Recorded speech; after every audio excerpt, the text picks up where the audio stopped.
Coming up on the Flatland Sports Podcast, we're giving out position group grades. Also, the good, the bad, and the ugly from the Big 12 weekend. All that and more. And now, what is this? I know you're gonna dig this. This is the Flatland Sports Podcast. Where do you come from? Lubbock, Texas? Lubbock, Texas. A place called Lubbock. I wonder if they think I'm so gorgeous back in Lubbock. What do you care about Lubbock? You're big time now. I'm just a little homesick, that's all. Is that what you want, Larry? To spend the night in Lubbock, Texas at a day's end with a $15 voucher from Cinnabon? Lubbock? No, it's near Lubbock. What's it like there? It's flat, real flat. You stand on a coffee can, you can see Colorado. Happy Monday from across the Great Plains of West Texas. This is the Flatland Sports Podcast, free and available worldwide on YouTube. Lots to talk about today. It is a Victory Monday. Red Raiders moved to 3-0 on the season after a 45-14 win over the Oregon State Beavers. We'll pass out position group grades today. Also, the good, the bad, and the ugly, and more. But first, we've got Red Raiders in action over the weekend as Red Raiders soccer wrapped up its non-conference play against the Utah State Aggies in a 2-1 win on Sunday in Lubbock, perhaps doing America a service by taking down the school that brought us Matt Wells and others. Taylor Zajewski scored on the second half while Peyton Parsons hit the game-winning penalty kick. Texas Tech advances to 6-1 on the season. We'll start Big 12 play on Friday on the road in Waco against the Baylor Bears. And of course, Texas Tech football was victorious over the Oregon State Beavers last Saturday. They are now undefeated after the non-conference portion of their schedule. First time since 2021, Red Raiders went 3-0 in the first three games of the season. The first time ever under Joey McGuire. If you had asked me over the summer what I wanted to see or what were maybe the two major hurdles that held Joey McGuire back since he had been in Lubbock, it was definitely, I wanted to see Tech go undefeated in the non-conference in year 4. And the second one was have a winning record in the month of October, something else that Joey McGuire has struggled with here in Lubbock. Just winning the non-conference portion of the schedule, though, makes a huge difference on the season. For example, if Joey McGuire had gone 3-0 in his first 3 years, Texas Tech finishes 9-4 each season, rather than 8-5 in year 1, 7-6 in year 2, and 8-5 in year 3. Now October is looming, and along with it, one of the toughest stretches of the season, as the Red Raiders will have road trips to Houston, Arizona State, and Kansas State, although looking a little bit easier as the season has begun. For now, we are focused solely on the Utah Utes of Salt Lake City. Before we really focus on the Utah Utes of Salt Lake City, though, we need to award the only critiques that matter. Texas fans will try to tell you about the Learfield Directors Cup. Some will tell you about meaningless awards such as the Heisman and Biletnikoff Awards. None of those come close to the notoriety and prestige that is the official Flatland Sports weekly position group grades. So we'll get started now. Quarterback, you get an A. Baron Morton, he was 23 for 35, 464 yards, 4 touchdowns. He did throw 1 interception. It was just a bad throw and a bad decision by Morton late in the first half. Otherwise, he gets an A+, but a 95, still a fantastic score if you ask me. Will Hammond also played. He was 3 for 5, 2 yards, and 1 interception. Just a similar situation, had a bad throw in his time in garbage time. Morton played the bulk of the game. I said in the pregame that I wanted to see Morton play 3 quarters. He did that. He looked absolutely great, minus 1 play. And for that, Texas Tech, I'm giving you an A for the quarterbacks. Running backs, you also get an A, solid A. Cam Dickey was much better in this game than he was in the last game. And I thought he was great in the last game, too. He just didn't have the stats to back it up. This game, 17 carries, 77 yards, 1 touchdown. And improving every day on the pass protection side. Pass protection, in my opinion, really was the thing that took maybe one of the biggest hits when Quentin Joyner was injured. Joyner, of course, a heck of a running back as well, and we never really got to see what he could do this season. That said, the pass protection was the thing that he was really, really good at, and Cam Dickey, the guy who had to step up and figure out how to make that happen, and he's doing a lot better after game 3. Jacoby Williams, I think, has really separated himself, in my opinion, though, as the guy for the Texas Tech backfield. He had 13 carries, 48 yards, and 1 touchdown. The other stat, though, 7 catches for 116 yards and another touchdown. 2 touchdowns total for Jacoby Williams. And the stats, I don't even think really tell the story, as just his level of play on the field was absolutely incredible. Just a guy who was able to just pinball his way off of players and get extra yards. The yards post contact, really, really a plus for Jacoby Williams. And for that, the running backs will get an A. We did see Adam Hill at the very, very end of the game. He had 1 carry for 2 yards to finish off the game and run out the clock. Wide receivers. You get, in my notes, I wrote A. I'm going to go ahead and change that to an A+. Several incredible catches from multiple receivers. The unit as a whole, 466 yards from the air, 4 touchdowns. Coy Eakin was the leading receiver. Country boy, Coy! He had 6 receptions, 139 yards, averaged 23.2 yards a catch. And then he had the 1 touchdown late in the first half. Jacoby Williams, also one of the leading receivers as well. He had, as we mentioned, 7 catches, 116 yards, averaged 16.6 yards a catch, and a touchdown, his longest being a 39-yarder. And can't say enough about Terrence Carter. I haven't come up with a good nickname for him yet. I will soon. It's coming. Terrence Carter, though, we saw him again, I think really for the first time in the Kent State game. Had 1 catch for 50 yards, but like I've said over and over, what a 50 yards that was. And every single catch he made in this game felt the same as that first catch for 50 yards. He had 6 catches, 102 yards, averaged 17 yards a catch, and 1 touchdown. 1 incredible touchdown. Go watch the highlights for that. Caleb Douglas also in the game. He had 1 reception, 61 yards, and 1 touchdown. That was also a heck of a catch as well. See, every single touchdown pass was just instant highlight reel material for these receivers. Every single one of these catches was difficult. We'll talk about was it Terrence Carter or Coy Eakin? I think I'm getting it all mixed up. Caleb Douglas. I mean, he had a very a Robert Johnson-esque catch. If you remember that 2006 game versus A&M, his touchdown in the corner of the end zone, very, very similar to Robert Johnson. Coy Eakin had to bulldoze somebody to get in. So did Terrence Carter. I mean, just absolute feats of athleticism by the wide receiver group. And Reggie Virgil, he did not get a touchdown. He was so close. He had 2 catches, 29 yards total. And one of them, it was a little bit, one pass in particular was a little bit overthrown by Baron Morton. And he got it by just the tip of the ball, almost brought it in. Reminded me, I think it was it Jakeem Grant in the against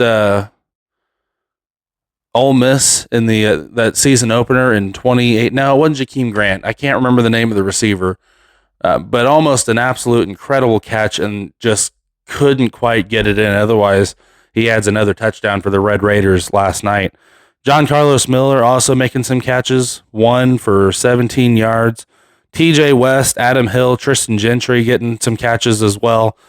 Overall, just a incredible performance by the wide receiver group. We knew they would. I'm not saying Oregon State is world beaters over here, but I would say the wide receivers overplayed. They punched up, in my opinion, with the level of competition they were facing. We'll move now to the offensive line. You get an A. Absolutely incredibly effective run blocking. Robert Griffin III on the broadcast was especially complimentary. Solid pass protection as well.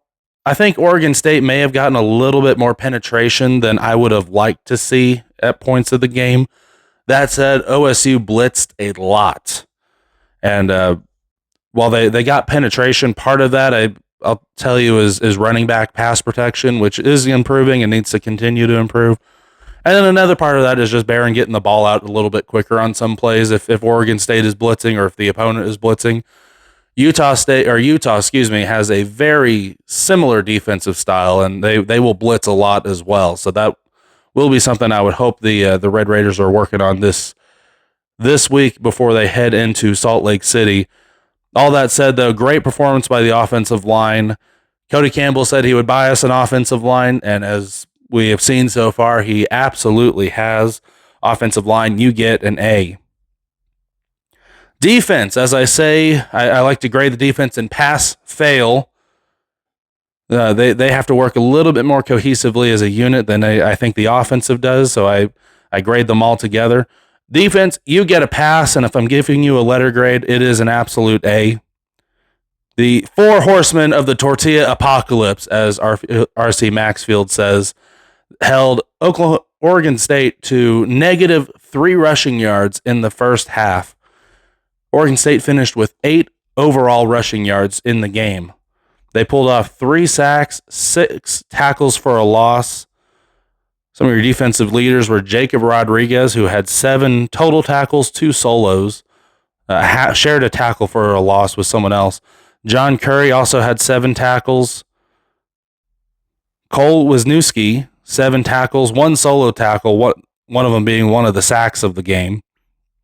And Bryce Pollock, we can't say enough about Bryce Pollock in this game. He had 6 tackles, 2 solo, but the big story for Bryce Pollock is the 2 interceptions of the game.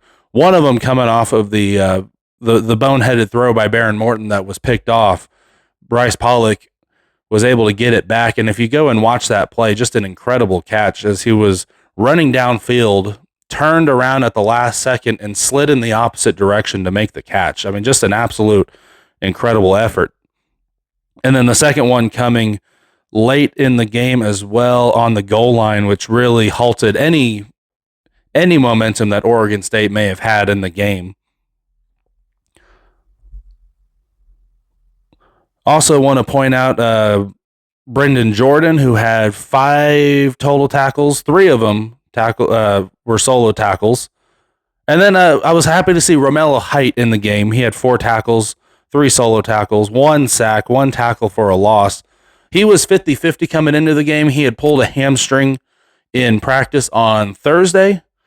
I didn't think he was going to play at all. I expected him to sit out. I knew he was good for Utah, but the fact that he was playing means he truly is 100%, just like Baron Morton was after his injury. Dante Balfour, 3 total tackles, 2 solo tackles. He had a great game as well. This defense, as I said in the Texas Tech postgame show, in the official Flatland Sports postgame show, this defense, as we have seen it so far, and I realize we've played Arkansas Pine Bluff, Kent State, and a really bad Oregon State team, but this is by far the best defense that I have seen at Texas Tech since maybe going back to 2009. But I would tell you going back all the way to the Spike Dike era. I mean, this is a real NCAA big boy caliber defense that Texas Tech is working with right now. And you haven't had this kind of talent on defense in a long time. And you haven't had this kind of production out of your defense in a long time as well. So again, defense, I grade you on pass fail. You pass. If I'm giving a letter grade, it's definitely an A. We'll move on now to special teams. Kickers, you get an A+. They were perfect. Upton Belafont, he was 1 for 1 on the field goals. 21 yards was the distance on that one, and then 2 for 2 on extra points. Stone Harrington getting the bulk of the extra points, 3 for 3. Ian Hershey also got an extra point as well. I'm still trying to figure out what what the kicking situation is. It feels like you're going to have a kicking by committee situation again between Upton Belafont and Stone Harrington. I at the same time, I also feel like Stone Harrington is also going to be the guy who gets the bulk of the extra points and the bulk of the field goals. Upton Belafont, a guy maybe that you bring in for field goals from distance, kind of like a Donnie Corona, Matt Williams situation again, if you remember back from the 2008 season. But since that first game to date, Upton Belafont, he missed one extra point, and other than that, the kickers have been perfect. And you want the kickers to be perfect for obvious reasons, but I think we all remember the 2018 season for Texas Tech where you couldn't buy a kick or an extra point to save your life and cost you multiple games in what was Cliff Kingsbury's final season. Moving on now to the punting. Jack Burgess only had to punt twice, and that's what we like to see. 2 punts, 98 total yards. They didn't get it. He didn't land any of them inside the 20. I'm trying to remember exactly what those punts looked like. They might have all just have been touchbacks. But either way, he averaged about 49 yards a punt. That's all you can ask for from your punter. And you're only punting twice, which is all you can ask for in general. Punt returns, Tristan Gentry. I feel like he's going to break one out. Oh, and by the way, Jack Burgess, you get an A for your punting effort. Punt returns, A, Tristan Gentry. I feel like he's going to break one out for a touchdown soon, hopefully against Utah coming up. But Tristan Gentry had 1 return for 13 yards. It just feels like something's coming though. He's 1 tackle break away from taking one all the way to the end zone. So punt returns, you get an A. Kick returns, you get an A. Tristan Gentry had 1 return for 20 yards. Micah Hudson, another 1 return for 16 yards. Not a whole lot of kick returns happening in the game, as the vast majority of them were touchbacks.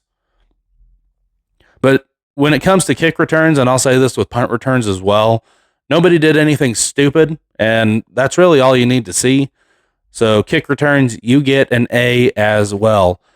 All in all, you couldn't script out a better non-conference slate for Texas Tech. So 10 for 10, no notes. And I realize, again, I know it's been FCS and Group of 5 teams and Oregon State that's somewhere in between Power 4 and Group of 5. And we've had teams that blew their way through an easy non-conference schedule in the past and ended up falling off on once you hit conference play. But what's the difference? To me, this team just feels different, and it's hard to put your finger on, but they look bigger, stronger, faster than ever before.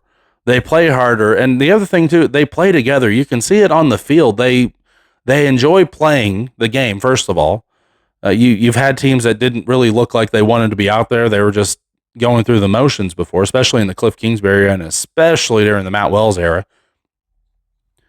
But they also play for each other. You can tell these guys really, really like each other.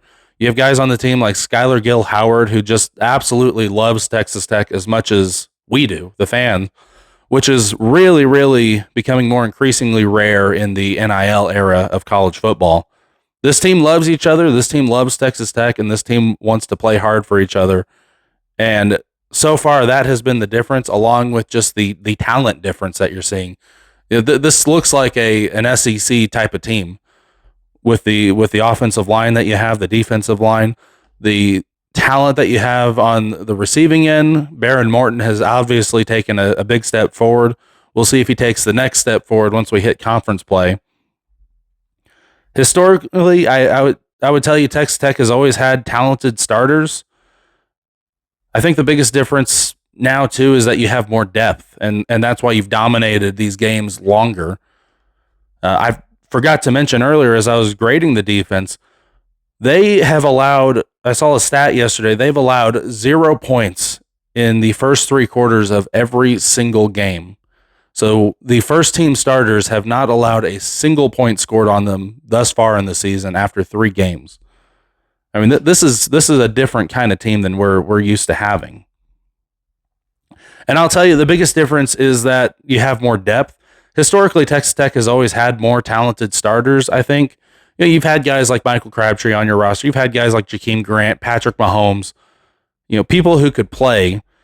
But the problem is nobody behind them when there was injuries. By the midpoint of the season, usually, even if you had a good team starting out, your roster was so depleted that you had to have guys like Cornelius Douglas in 2011 move from receiver to cornerback just so that you have enough guys on the field. But it starts for real on Saturday against the number 16 Utah Utes. Texas Tech ranked number 17 in the AP poll. Fox, big noon kickoff will be in Salt Lake City. It will be at an 11 a.m. kickoff on Fox. 10 a.m. local time for Utah. Hopefully, and Utah fans, if just, sleep in that morning, you maybe mosey in about halftime. You're good. You won't miss anything. I promise. I promise you, just the way Texas Tech has been playing, probably won't miss anything in the first half at all, as I wouldn't expect Utah to score in the first 3 quarters if Texas Tech continues to play at the level that they are playing at. We'll preview the Utah Utes on Thursday. It's time now to take a look around the Big 12 with the good, the bad, and the ugly. So this week, the good, Houston had a 36-20 win over Colorado. The Cougars took a huge step forward on offense this year. They don't seem to be taking a step back at all on defense after losing Shield Wood to the Red Raiders in the offseason. There is a potentially big game ahead for Texas Tech after Utah when they go to travel to Houston. Thank goodness that game, too, is in a time of the year where it's not going to be 100-plus degrees and 90% humidity. It is Houston. It'll be 85 degrees and 90% humidity. But keep an eye on the Houston Cougars. I've been saying since the offseason, they're going to take a step forward. I predicted about an 8-4 season for them, and this game coming up ahead. Don't overlook Utah, of course, but this game coming up ahead with the Houston Cougars may be a bigger one than we anticipated. West Virginia, in the good column, they had a 31-24 win in overtime in the backyard brawl over Pitt. If West Virginia doesn't win another game this season, it will still be worth it for Mountaineers fans. Embrace this one, because this is a much better effort in year one under Rich Rod than I was expecting. I don't expect West Virginia, especially with the injuries they've sustained, to have a great year. I don't even really expect them to be bowl eligible. But they're playing a lot better as a team under Rich Rod, and once you start getting some guys from the recruiting trail and guys from the transfer portal on the roster, West Virginia could be back in a big way in the coming years. Another for the good column, every single Big 12 team won on Saturday. And in fact, the only Big 12 teams that lost this weekend were teams that played other Big 12 teams, which were Colorado and Kansas State. Moving on to the bad, Colorado. This is going to be a long season in Boulder. I said it yesterday or on Saturday in the post-game show. Colorado just had way too many distractions over the offseason. You lose Travis Hunter, you lose Shedeur Sanders, and with all the criticism that we have of Shedeur Sanders, he was a good quarterback. He was a guy who was able to make plays. And the biggest one is your head coach was gone fighting cancer the entire offseason, and nothing wrong with that, obviously. And I'm glad Deion Sanders is okay and alive and well now and didn't have to retire from the game due to his health. But this is not a conducive environment to win games. So I'm expecting for Colorado, they'll be lucky to get bowl eligible. Buckle up, Colorado fans. It's going to be tough this year. Iowa State, you won last week. I'm putting you in the bad column. You didn't look great in a 24-16 win over Arkansas State. I won't hold it against you. I say all the time, Group of 5 road games are just weird. Weird environments. It's weird to get in there and play. Their fans are hyped up to have you because they don't have this level of competition at home.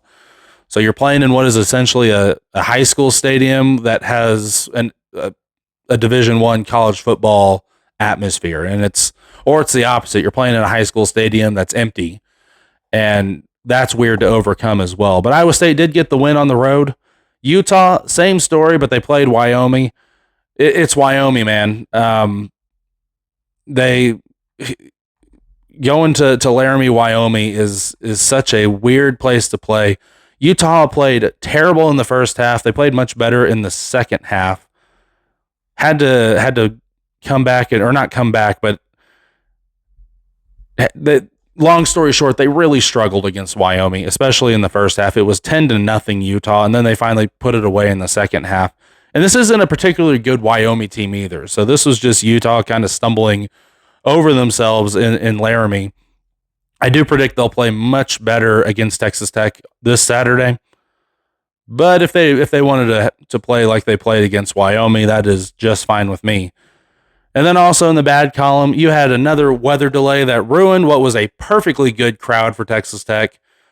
You had a really cool flyover. The atmosphere was great, and then 7 minutes into the game, it was done. You had a 2-hour weather delay, and by the time the weather came back, about half the fans had gone home, and the stadium was still loud, but about half empty. So we pray for rain in Lubbock. We love it for our cotton farmers, although this time of year, I don't think they really need it or want it. I don't think it's great to have it for this portion right before harvest time. But I'm not a farmer, so what do I know? And we'll move on now to the ugly. Kansas State, basically our sole winner in the ugly column. They look bad. They played bad. They are bad. We warned you, Kansas State fans, about Matt Wells. I've heard great things about David Yost, though. If you wanted to give him a call and try to beef up the offense, do you like screen passes? It's not going to be a great year in Manhattan, Kansas, and it blows my mind that they ever thought that Matt Wells was going to be successful in the offensive coordinator role or in any capacity. But that is it. The good, the bad, and the ugly. One more thing before we get out of here. There was another weather delay last week, so naturally, Joe McGuire picked up another commitment. 4-star offensive tackle Bryce Gilmore has committed to Texas Tech. He had decommitted from Arkansas over the weekend. You hate to see it for the Razorbacks, getting another one from them. He is the 20th addition to the 2026 class, which is now ranked 23rd according to Rivals. That's all I have for you. Thank you so much for taking the time today. Please take a moment to like and subscribe to the channel. It helps on the algorithm, supports the channel. I'll be back on Thursday to preview the Utah Utes. I'm Christopher Johnson. This is the Flatland Sports Podcast. Thank you so much for taking the time today, and Wreck 'em Tech.